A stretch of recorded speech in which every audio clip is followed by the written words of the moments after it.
ये लीजिए मुनीम जी, गर्मा गर्म चाय पीजिए। अरे चाय तो पी लूंगा, लेकिन आज की ताजा खबर तो सुनिए। क्या? अरे फूलन देवी मॉडर्न बन गई। क्या? हाँ। पतलून और कोट पहनने लगी है क्या? नहीं, डाकू लड़कियों ने लूटने का नया सिस्टम चालू कर दिया। नया सिस्टम? जरा पढ़ के सुनाइए।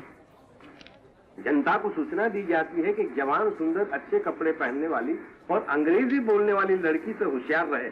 ये लड़की खुद को कभी कभी सोशल वर्कर बताती है, कभी कभी कहती है कि राशनिंग ऑफिस से आई है, और कभी खुद को डॉक्टर जाहिर करती है। ये लड़की ऐसे घरों में घुस जाती है जहाँ कोई मर्द नहीं होते। घरेलू औरतों को बेवकूफ बनाकर जरूरत पड़े तो उन्हें बांध कर सब कुछ लूट लेती है। जो कोई उस लड़की को पकड़कर पुलिस के हवाले करेगा उसे 10,000 रुपये का इनाम मिलेगा।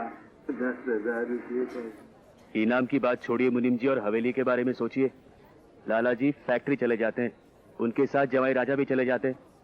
मैं यहाँ वहाँ भटकता फिरता हूँ और बीजी घर में अकेली रहती हैं। कहीं वो मॉडर्न फूलन देवी हवेली में घुस जाए तो फिर क्या होगा? मुनीम जी, मैं जाकर बीजी को अभी चौकन्ना करके आता हूँ। हाँ, मैं भी चौकन्ना हो गया।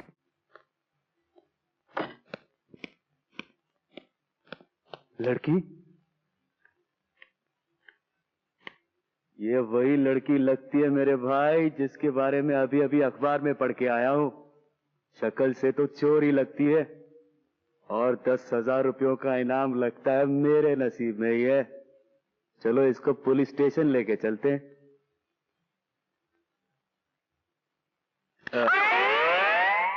आप अंदर कहाँ घुसी जा रही हैं? पहले हमसे तो मिल लीजिए। कौन है आप? हम यहाँ के सब कुछ है। अच्छा, नमस्ते। नमस्ते। मेरा नाम अंजू है। अंजू? बहुत ही अच्छा नाम है। आपका अपना है क्या? क्या मतलब? मतलब ये कि परिचय कराने की कोई जरूरत नहीं, हम आपके बारे में सब कुछ जानते हैं। अच्छा। आप सोशल वर्कर हैं? जी नहीं। तो फिर आप राशन ऑफिस से आइए। ये देखना चाहती हैं कि हम कितना खाते हैं? नहीं। तो फिर आप डॉक्टर हैं, ये तो गलत हो ही नहीं सकता। जी मैं डॉक्टर हूँ और बीजी से मिलना चाहती हूँ। इनको तो बीजी का नाम भी मालूम है। क्यों नहीं मालूम होगा? हाँ मालूम होगा, लेकिन आपको ये नहीं मालूम कि अब बीजी आ नहीं रहती, उन्होंने दूसरा घर ले लिया है बाहर। बाहर? आप मुझे वहाँ ले चलेंगे? जरूर ले चलेंगे। आइए आइए, वहाँ सब आपका इंतजार कर रहे हैं। आइए। इंस्पेक्टर साहब। इंस्पेक्टर साहब कहाँ चले गए? हमें किसने पुकारा फरियादी? हम आ गए।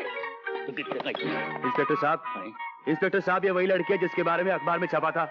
डॉक्टर बन के हमारे घर में घुस रही थी, साली चोर कहीं। मैं कोई चोर नहीं हूँ इंस्पेक्टर साहब, मैं एक डॉक्टर हूँ। अरे इसकी बात पर सुनिए साहब, ये वही लड़की है जिस पर आपने इनाम रखा था।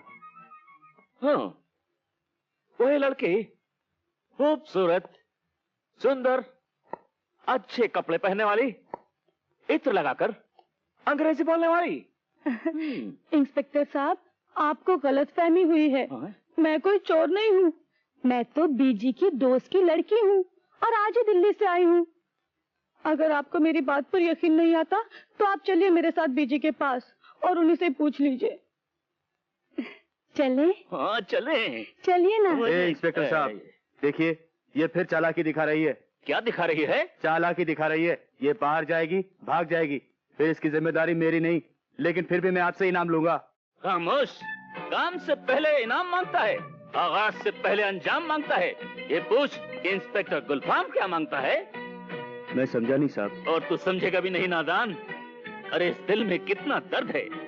ये शायरी का फन है, हमारे बाप दादा का चलन है, जो पीले हाउस पर नाटक कंपनी में काम किया करते थे। आपके पिताजी एक्टर थे? नहीं, वो कपड़े खींचते थे। जी? मेरा मतलब ये है कि वो पर्दे खींचते थे। पर्दे खींचे या कपड़े खींचे, उससे क्या होता है? वही होता है जो मंजूर खुदा होता है। पारसी भाग गए हैं, नाटक कंपनी खलास हो गई है, इसीलिए मुझको इंस्पेक्टर बनना पड़ा।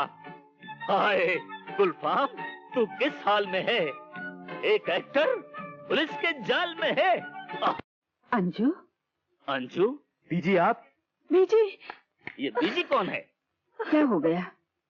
तुझे तो स्टेशन से सीधा हवेली पे आना चाहिए था, यहाँ कैसे आ गई? मैं नहीं आई बीजी, ये बदमाश मुझे यहाँ ले आया। गोपाल? ये तो अपना गोपाल है। बीजी, ये बहुत बदमाश आदमी है, मुझे हवेली के धोखे से यहाँ ले आया और इस पुलिस वाले से इनाम भी मांग रहा है। इनाम?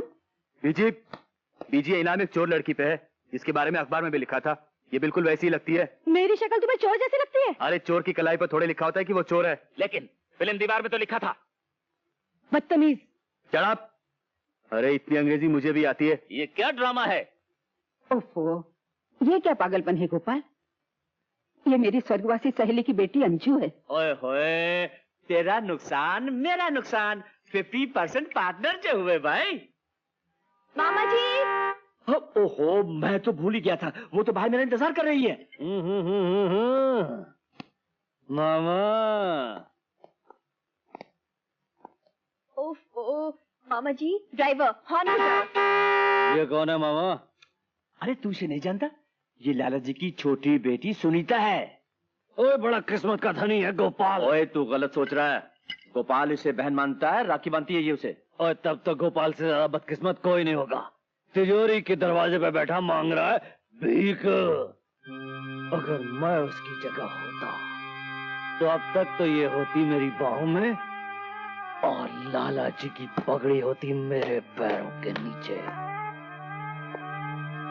ये काम भी हो सकता है गुल्लू बादशाह, लेकिन एक शर्त है। बोलो मामा। 50-50। अरे मंजूर।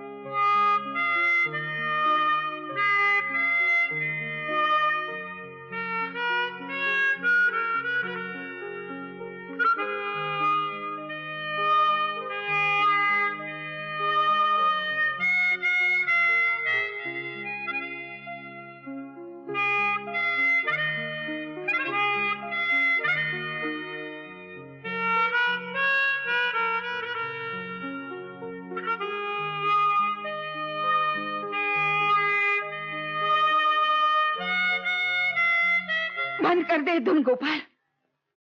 जब भी मैं इसे सुनती हूँ तो प्रभात की आग मुझे पागल बना देती है। इसे मत बजा गोपाल, इसे मत बजा गोपाल। मैं पागल हो जाऊंगी, मैं पागल हो जाऊंगी, पागल हो जाऊंगी। भगवान करे प्रभात चाहती हो खुश हो। भाइयों और बहनों, हमारा देश दिन ब दिन छोटा होता जा रहा है क्योंकि आबादी बढ़ती जा रही है। तो आप लोगों को एक वादा करना होगा कि आप लोग ज्यादा बच्चे नहीं पैदा करेंगे। सरकार ने बच्चों पर रोक लगाने के लिए मुफ्त में नसबंदी का इंतजाम किया है। अरे ऐसी की तैसी तुम्हारी नसबंदी की बकवास बंद करो। शर्म नहीं आती तुम लोगों को? एक लड़की जिसे ना छोटों की इज्जत ना बड़ों का लिहाज, तुम लोगों के सामने गंदी गंदी बातें कर रही है और तुम लोग यहाँ बैठे सुन रहे हो। अब मैं कोई गंदी बातें नहीं कर रही हूँ, मैं ये लोगों की भलाई की बातें कर रही हूँ। अच्छा, लाला जी, बीजी और मुझसे ज्यादा तुम इन लोगों की भलाई चाहती हो। अरे हम चाहते हैं कि हम सब परिवार की तरह रहें और तुम परिवार को ही खत्म कर देना चाहती हो। हम चाहते हैं कि इन सब के बच्चे हो ताकि ज्यादा कमाई हो और तुम बच्चा पैदा होने से पहले ही खत्म कर देना चाहती हो। भाई और बहनों, अगर तुम लोगों ने इसकी बात सुनी तो पति पत्नी को छोड़ देगा, माँ बेटे को छोड़ देगी और लड़कियों की तो शादी नहीं होगी। चलो चलो उठो, जाओ घर। अरे आप लोग मेरी बात तो सुनिए, मैं आपकी भलाई की बातें कर रही हूँ। ए चलो चलो निकलो यहाँ आप से। लोग मुझे समझने की कोशिश तो कीजिए, मैं आपकी चलो ना। भलाई की बातें कर रही हूँ। मेरी बात तो सुनिए। चलो चलो। अरे चलो। गोपाल भैया बिल्कुल सही है।